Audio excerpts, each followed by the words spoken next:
Cool. Hey, everybody. Thanks for joining us here today for the next episode of Serverless Bytes. My name is Chris Munns. I'm a senior developer advocate for Serverless based at the New York City office, but I'm actually here in Seattle at Amazon HQ for today's episode. I'm joined here by Kashif Imran. Kashif, say hi. Hi, everyone. My name is Kashif Imran. I'm a senior solutions architect at AWS. Awesome. So the whole idea behind Serverless Bytes here is to have some short, kind of quick 30-minute sessions where we show you something new and interesting in the space of serverless. Tell us a little bit today about what we're going to see and what you're going to walk us through. Sure. Thanks, Chris. All right. So in today's session, what we're going to talk about is build a functional app. So in the previous episode, for example, we talked about the basics of building and deploying a serverless application. Today, we thought we'll go a little bit beyond basics and build a functional app where we're basically going to take tweets coming in from Twitter.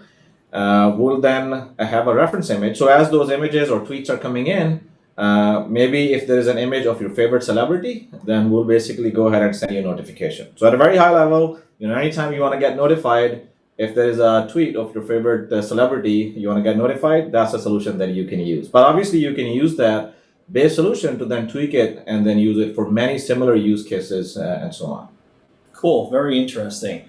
So this is a pretty complicated setup, as you can see here on the screen. There's a whole bunch of moving pieces. We're actually going to talk through each of these as we kind of go, as opposed to giving kind of a top-down view of the big picture here. So let's walk through, how we're going to go about setting this up, starting from the first components. Sure. So at a very high level that you see this architecture diagram. So on the left side, obviously, we have Twitter. So what we're going to do is we're going to use Twitter API. So we'll use those APIs to get as the feeds are coming to your Twitter feed. We'll then take those and write them to a Kinesis Firehose. As those records go to Kinesis Firehose, and we'll talk a little bit more, how each of these work. But Firehose is going to then send that metadata coming from the Twitter feed to an S3 bucket.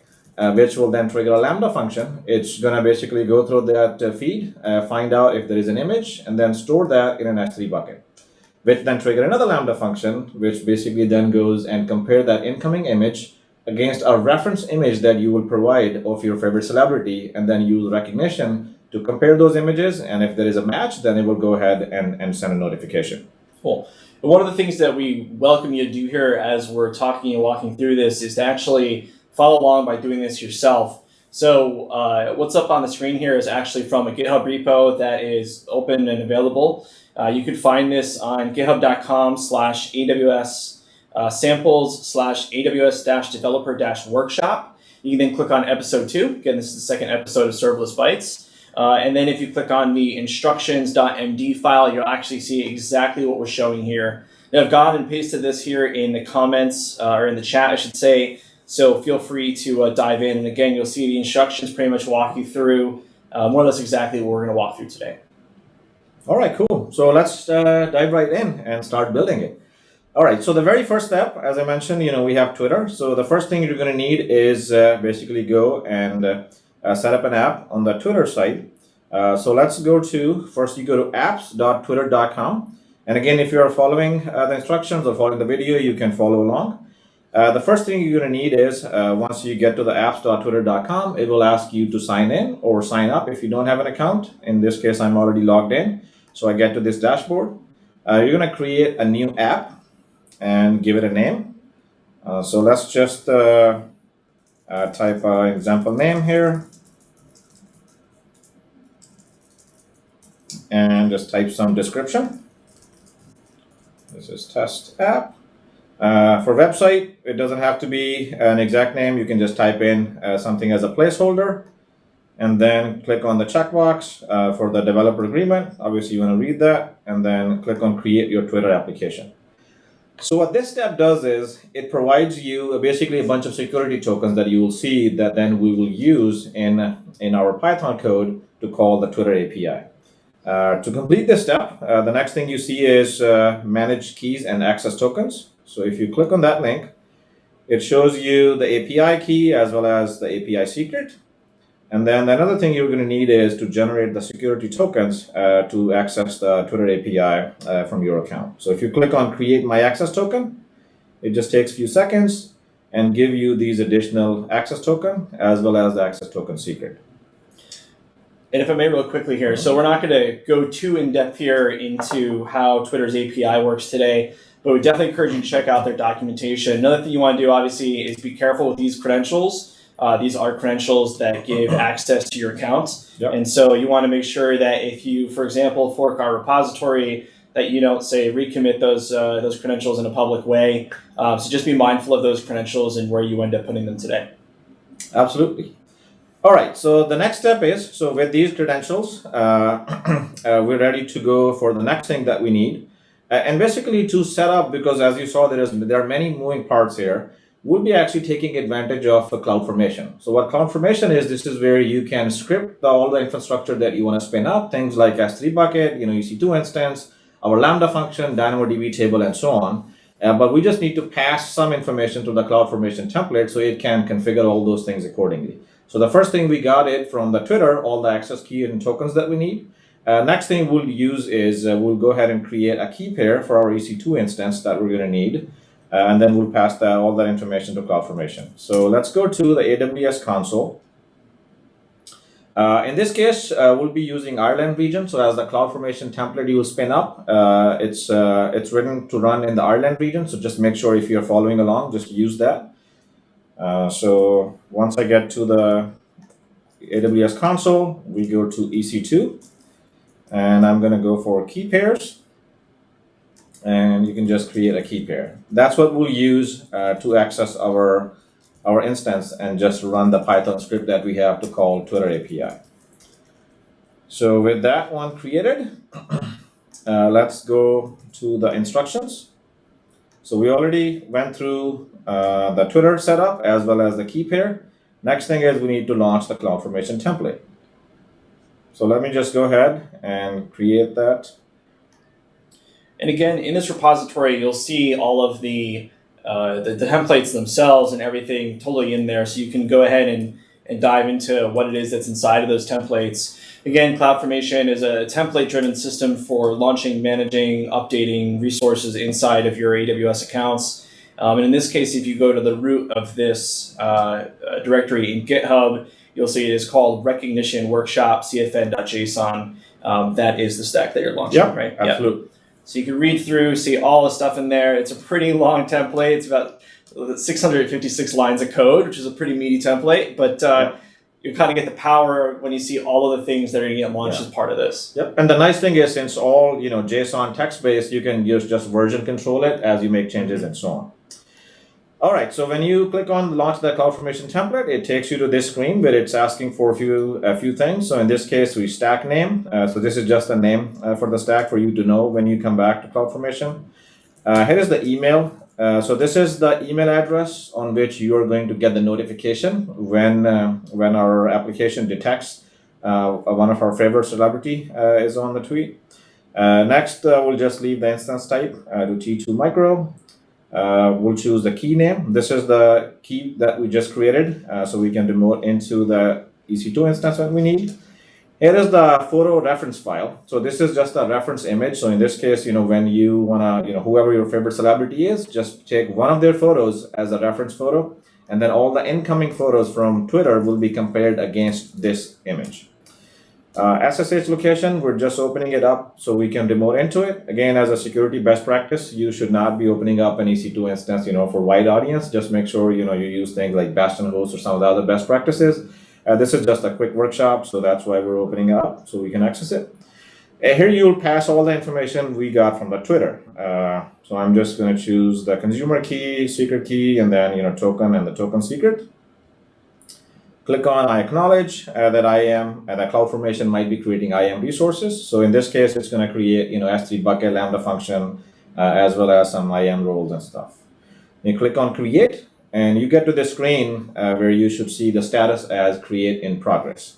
I can just click on stacks in the navigation, and if refresh, you'll see the CloudFormation template that we just ran with the status create in progress.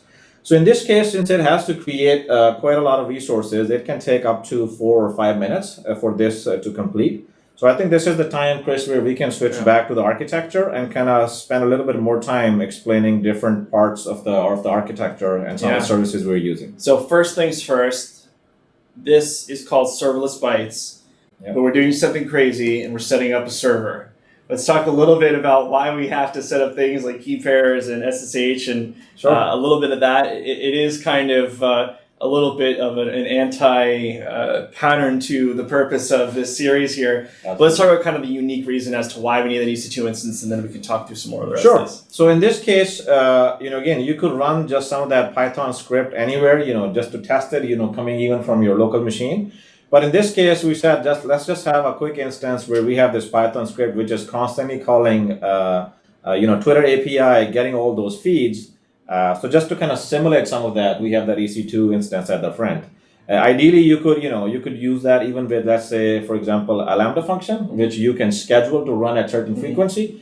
And then, you can call, Twitter API or some of the other APIs and can still kind of achieve that way. We just wanted to show that, hey, even if you are using, for example, EC2 instances and stuff in your existing architecture, how you can still, use, both EC2 as well as Lambda. But most of the pipeline, as you can see, is still serverless, where stuff is coming in, going to Firehose, as well as Lambda S3 and so on. So we're getting some good questions here for folks. Question from Alethea in 1982. Wouldn't it be better to run Lambda triggered by a CloudWatch event? And yes, we could have done that for this example. I think what's nice about doing this way is we can actually get, I guess, a shorter polling period for the process that's running, right? So it's going to be basically continuously polling, whereas with CloudWatch events, we'd only have a 1 minute interval. So for sake of demonstration purposes, this works out. Yeah, in this case, since the instance is running, so you can, just be more frequent in that case. Cool. So let's walk through some of the other parts here of the pipeline. Sure. So in this case, as we said, the EC2 instance is just, constantly polling and hitting the Twitter API. Getting as those Twitter feeds come in, just get those, the JSON, and then write it to Kinesis. So why are we using Kinesis? What is Kinesis? So Kinesis is a way for you to get live streaming data ingested into your service. So in this case, since we have that constant stream coming in, what Kinesis does is it provides you that buffer where you can easily ingest that content and then process it, using things like Lambda, for example. Or in this case, we're taking advantage of Kinesis Firehose, because what Firehose does is you can still ingest live streaming content, but you don't even need to write any client application to then process that content. You can just send it to a couple of destinations. For example, things like S3. You can send it to something like Elasticsearch or Redshift and so on. So in this case, as those feeds, JSON comes in, we write it to Kinesis Firehose, and then Firehose is going to write it to S3 automatically without us writing any code. When those JSON files come to S3, as you know, nice integration with S3 and Lambda, it can trigger a Lambda function. So what Lambda then goes and pop open that JSON file, and then basically look for the link for the image. It then takes that image and then write it to S3 bucket, as well as it write information where that image came from to DynamoDB. So in this case, again, we're just using Twitter, but imagine if you have a similar application where maybe you are pulling images from multiple sources, maybe some stuff coming from Twitter, maybe some coming from another social networking engine.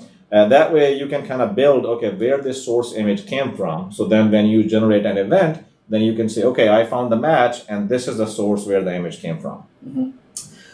So again, in this case, if you're using something like DynamoDB, it's all managed. There's no servers that you have to configure. So you can easily use it at scale. Whether start today with like tens of TPS, transactions per second, for example, or even if your application gets really popular and you go to hundreds of thousands or millions of TPS, the same design just continue to work.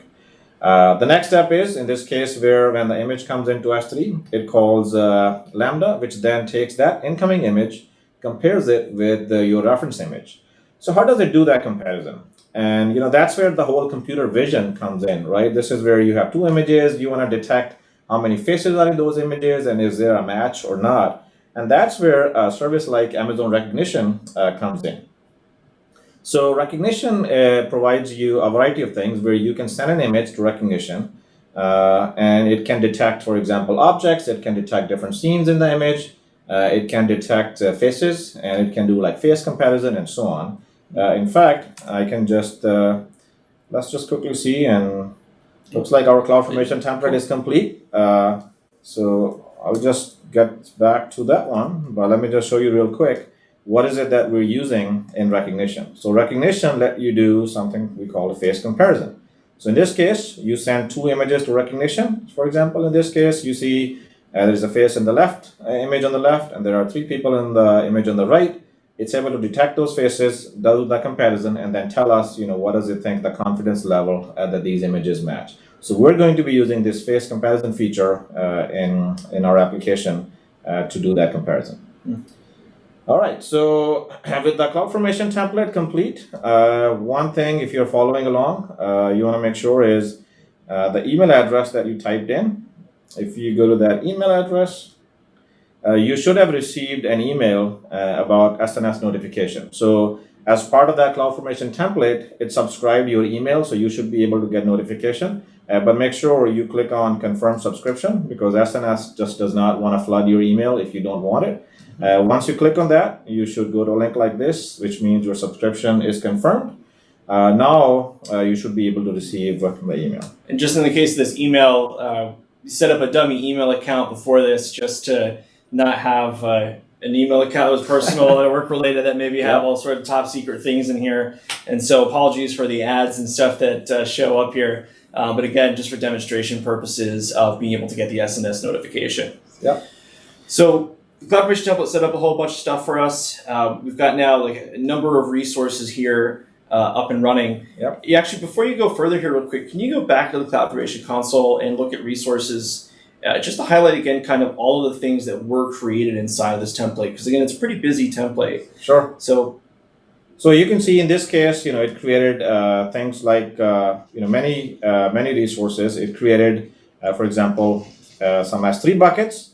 It created a Lambda function. In fact, there is two Lambda functions you earlier saw in the architecture. It created a DynamoDB table for us, as well as a few other things like SNS, and as well as like Firehose. So again, all of these, we could have gone through to separate consoles for like S3, SNS, and all of those, and create those things individually. But in this case, the template just created all of these resources for us automatically. Very awesome. So again, if you're following along at home and you want to go through this, the CloudFormation template is going to make it really easy for you to start without having to understand how to configure each of these various services today. Yeah. All right. So next, let's go and connect to the instance. So in this case, we just went to the EC2 console. We got the SSH, and I'm just going to SSH into it. And again, all these steps are in the instructions too. Yep. And just to kind of switch back so you understand where we are. So we have gone through the confirmation step, and we're now starting the app to start receiving the stream. So just set the script, just expect it to run in the Ireland region. So that's what we're setting here. And then we're going to go to the directory, which has our Python application. So if I go there and run it, here is the Twitter streaming.py. So let me just run that.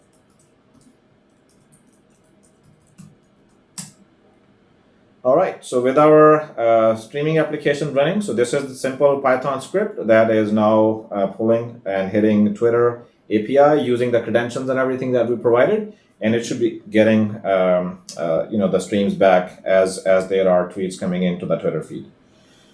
All right, so with that, the next step is let's go and upload our reference image that we want to use for our celebrity. So in this case, I'm going to go to S3.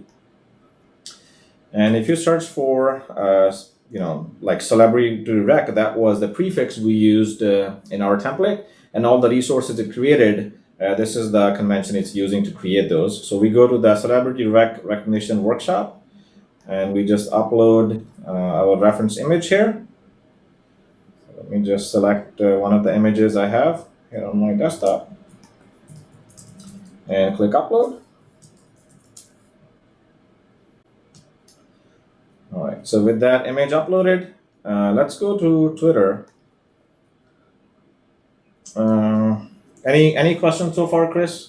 No, so we've got our image up there that Recognition is going to use to base this off of, Yep. and now we're ready to send tweets at the Twitter account that is tied into our stream, Yep. And see if things are going to match. Now I am going to actually here find an image. We're going to test this live. I found a random image compared to your celebrity. Okay. We're going to see how well this goes for us. All right. So one last step is what we have is though when we set up all of these, it created some Lambda functions. So I just want to quickly go to that code and walk you through how it works, and then we'll use then we'll do a tweet and see how it works.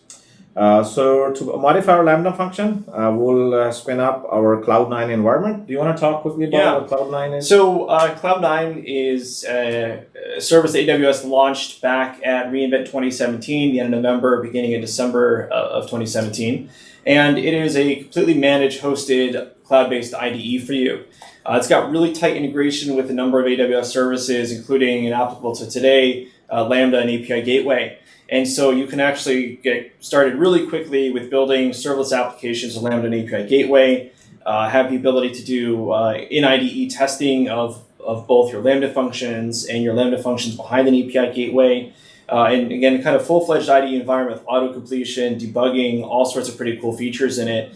And what I personally love about it is I used to always keep an EC2 instance around and provide like a terminal for myself, like a shell terminal to run random commands and stuff on. And so Cloud9 actually, it runs on top of an EC2 instance for you, and it gives you that same ability. So I've been able to kill off any EC2 instance that I have in my account now, except for those that are Cloud9 based, which is to me pretty awesome. Yep. So really cool, easy to get started. Definitely go and check out Cloud9.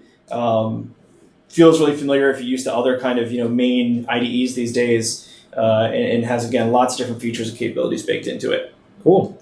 All right, so I'm on a screen where I'm just gonna spin up a new environment so you can see how easy it is to quickly create one. I'll just leave the defaults here and hit next. And review the options and then click create environment. So in this case, it's just gonna take few seconds. Go ahead and spin up our Cloud9 environment. What we'll then do is go ahead and import one of our Lambda functions. That's the Lambda which is comparing the incoming face from Twitter feed with the reference image that we just uploaded to the S3 bucket. So we'll be able to then modify. I'll walk you through the code. We'll modify, make some changes, and then we'll push that Lambda, deploy it, and then we'll go ahead and upload we'll do a tweet, and we'll see if our application can recognize the images coming from the tweet, comparing it with the reference image that we have already uploaded. And just for those who are following along in the chats here, I'm just passing in some links for some of the various products that we've been talking about here today. If you want to read a little deeper on some of these, you'll have a good place to get started here. Cool. So right now, Cloud9 is spinning up its environment. So it's got to basically quickly start an EC2 instance based on the AMI that Cloud9 team uses, configure it for the account, and get it up and running. Yep. So while it's spinning that up, let me just go ahead. Oh, actually, it's ready. So let's actually jump into our Lambda function. So once you are in the environment, on the right side, you see AWS resources. And if I expand the remote functions, this is where the different Lambda functions that are in my account right now. So I can just right click and import and click import again. Mm-hmm. So real quick here, so what this is doing is actually pulling in the Lambda functions that are configured in this region for your account. Yep. Obviously, you've got all sorts of fun things that are listed up here. And so what it's actually going to do is, in this environment, you didn't have any code going into this, right? Yep. And so it's actually going to go and download the functions, basically deployment artifact, and uncompress that and make it available to you here to edit. So that's what's pretty awesome. Again, you don't have to necessarily start with a code repository somewhere else, or come to this with code on your laptop or your development workstation. You can actually just pull stuff that you've already got running inside of your Lambda environment. Absolutely. So in this case, we only have some base code in here which shows you when the Lambda gets triggered, which bucket the file got uploaded to, and what is the file name. So I'm just going to cheat a little bit here and just take some of the code that I already have written to save some time, given the time constraint we had. So let's just go ahead. I pasted that code. So all we're doing here is, as that Lambda gets triggered, here is the bucket, here is the file. We actually then call detect faces method just to see if there are any faces in that image. If not, then we just don't want to continue. We just ignore and delete that image. So the detect faces, all it's using is recognition API. So if you see, it's just one line of code to call recognition, pass it the S3 object, and it then returns us whether it sees any faces in there or not. If we detect that there are faces, then we call our compare faces method, which again just calls recognition, and it passes it both the images, and then recognition compare those, and then gives us the result back. And then based on that, we just go to DynamoDB, pull some information about where that image source came from, and then just send the notification using SNS. And again, when you're using SNS, you can see just one line of code to publish that message to SNS, and then SNS takes care of sending it a message through the email. So let's just save it, and if I just hit refresh, I'll see the Lambda function that I imported earlier under local functions, and I can just publish it. So once our Lambda is published, we should now have all the pieces in place. So let me just quickly go back to the diagram. So again, we started with Twitter, set up all the stuff on EC2 instance, ran our script. So we should be getting a stream as Twitter feeds come in, and all the pieces are in place. So it's time to test it. Let's go to Twitter. So I'm just going to go to my Twitter account and upload a reference image that I have. What is your Twitter handle here again? It is. Yeah. So you can see, so while Chris is adding some more images, I can just show you the reference image that I had here was this one. So this is my reference image for the celebrity.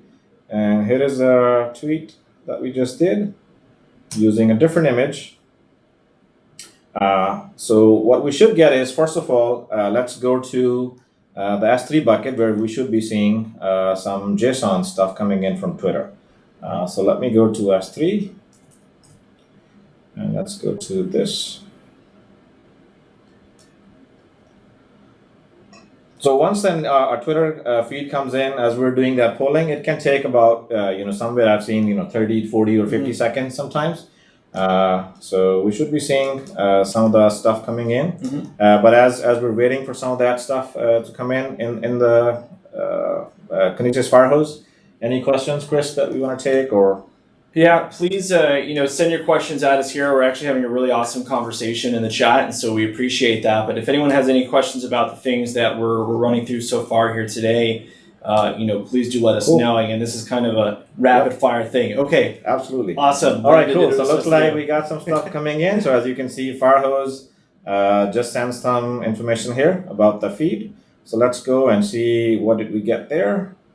Let me just open that. So you can see in this case, this is the JSON. So that's the information about the feed that's coming in. And then let's go to the other S3 bucket where we should see the Lambda function which looked at this, and it should have extracted the image. And now we see there are two images based on, I guess, one feed that I did and another that Chris did. So let's go to our email, and we see we have two emails came in. First saying there's a possible match for the favorite celebrity, and here is the link for that image. So if I go click on that, that's the image that I uploaded as the tweet. Let's look at the other notification. Here's the other one.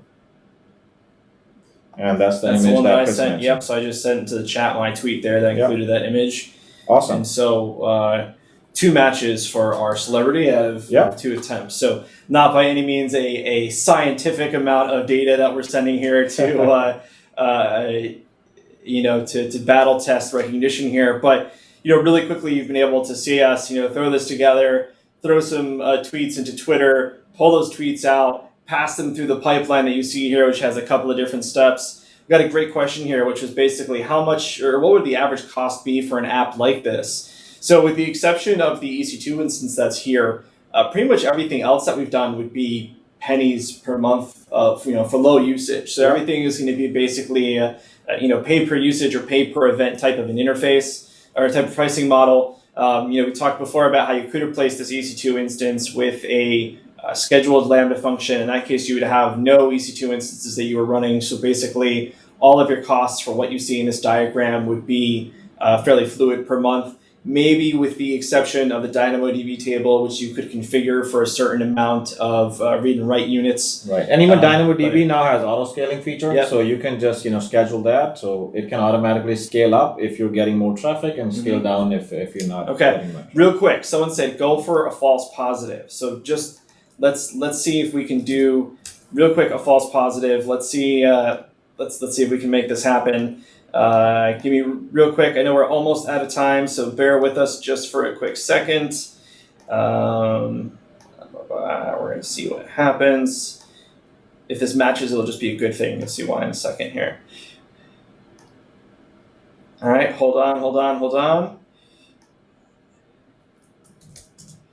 We have another tweet coming in.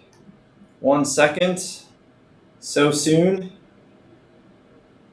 We're going to do a quick little dance here while we wait for everything to process through. I'll just refresh. In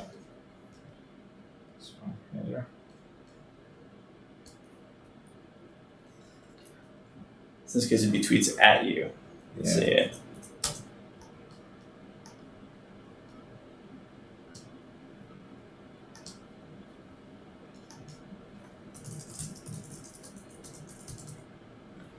All right, so it can take, let me actually go to, because we should be getting the image here. Mm-hmm. Actually, the script that we have is, all right, so here I think some people are starting to send us multiple things here. Yeah. Which is awesome. A couple people are saying check your notifications. All right. So let's keep it PC here, folks. Yeah. So we're just going to see if there's any other notifications that map. So I sent a picture of a adorable puppy. I posted in the chat the link to my tweet here. And so it looks like so far we're not getting any emails that say that there have been any other matches. Now forget, will this send us an email if there's not a match? No, so if there is not a match, it just then goes ahead and delete that image. Okay, cool. So a couple of some other images, it looks like no one else has set a match image. And so, maybe we've got another one here. Let's see. That possible match. I think it was probably the second one that you did earlier. Oh, that was one I said earlier. Okay, cool. So, awesome. I think that's kind of it. We're pretty much at time here. Super fast 30 minutes, right? You've seen us kind of start out with what is available here in the GitHub repository that you can play with yourself and learn a little bit more about how all of this works. We use CloudFormation to stand up a whole bunch of resources in a matter of minutes. We've got Lambda Functions, we've got Kinesis Firehose, we've got S3 buckets and DynamoDB tables, and we're talking to services like Recognition and SNS. We were able to show kind of the power of Recognition, which is a pretty cool service. We only kind of very barely scratched the surface on some of the capabilities of Recognition, as well as kind of all of this. And then lastly, we use Cloud9. So, check out Cloud9 as an IDE, super powerful. It's become my favorite kind of development environment that I have these days. Any other thoughts, any other comments? No, that's it's pretty cool to quickly put together something like this in that much time and use the power of things like Amazon Recognition. So if you have to build your own models and train them to kind of do something like computer vision, I hope you understand how easily Recognition is doing that with just one API call, and you can still get the power and build like smart applications like this without having to go through the process of building and training your own AI models. Yeah, I meant to bring this up before. The Lambda function you're looking at was like 130 lines of code. That's like nothing in the broad scheme of things. And some of that code is actually just there for you to kind of learn about some of the more things. Yeah. And there's a lot of comments. But if the core, you can actually do this if you remove comments and stuff, probably like 30, 40 lines of code. Awesome. So I think that's it for us here today. Thank you for leading everyone here through this awesome demo. Well, thank you. It was really great to be here. Cool. You can find the recording for this video here. If you go up at the top here and you look at the link for videos, you'll see all of the recordings that we have here from the Twitch sessions that we do and are doing. Recommend that you follow the AWS account here. You'll get notifications of when we do these live streams. We're doing more and more and more of these days on all sorts of different topics. It's a great way to get some insight and some learning and get in front of samples like this. Appreciate everyone who joined us here today, and we'll have another one of these sessions here, Serverless Bytes, coming up in a couple weeks. More information on that on the AWS Twitter account. And thanks again for coming. Have a great rest of your day. There was someone here from Germany. Have a great rest of your evening. For those of you who are other places the rest of the world, have a great rest of your morning, afternoon, evening, end of day, and we'll talk to you real soon. Thanks again. Take care. Thank you.